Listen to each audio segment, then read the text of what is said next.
Hey, Pastor Josh here. We're reading Genesis chapter 48, verses 13 through 21. Jacob is in the midst of predicting and prophesying what will happen to his 12 sons, what will become the 12 tribes of Israel. We are picking up with Zebulun. Zebulun shall dwell at the shore of the sea. He shall become a haven for ships, and his border shall be at Sidon. Zebulun going to be on the western side, the western bank of the promised land. Issachar is a strong donkey crouching between the sheepfolds. He saw that a resting place was good and that the land was pleasant, so he bowed his shoulder to bear and became a servant at forced labor. Now, I do need to point out Zebulun and Issachar, these are reversed order. Issachar is older than Zebulun, and all from Leah. Leah is their mother, but Zebulun it's reversed here. Zebulun, even though he is younger, is in the more prominent spot, and that happens actually throughout other places where Zebulun and Issachar are mentioned, particularly in the blessings that Moses gives on these two tribes. I do want to point out on these is that Issachar seems to, even though he's older, seems to get the lesser position. It's because of this idea that Issachar is a bit of a lazy tribe. So if you look right here at verse 15, he saw that a resting place was good and that the land was present, so he bowed his shoulder to bear. That whole phraseology there is saying that, hey, he saw a good resting place and so he laid down. But we see the consequences of him being lazy and laying down. When he bowed his shoulder, he's actually laying down and he finds himself that he's actually bearing a burden.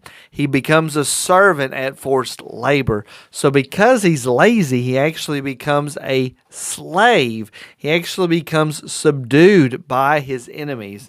And so here would be, I think, just an admonition to us whenever we have those moments of laziness, those moments of craving for pleasure, for goodness, and for rest that is beyond what we should, to re-energize ourselves. We need to realize that as we are lazy, as we put off work, as we procrastinate, it oftentimes can lead to further problems down the road that will cause us to be enslaved to a particular situation or a particular problem. Issachar being lazy in this situation.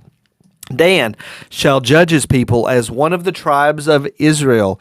There is a famous judge that comes from this tribe of Dan, and that judge is Samson. Many of you probably know that story of Samson, particularly the story of Samson and Delilah.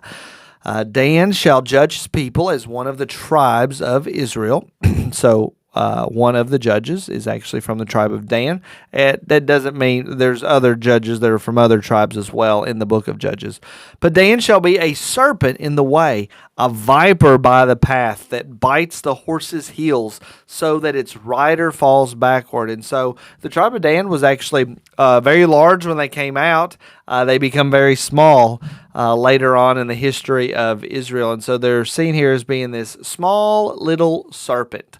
But we know serpents, vipers, even though they might be slanky and skinny, they can surely pack a powerful punch with their venomous bites. And so we see, of course, we can be reminded of the great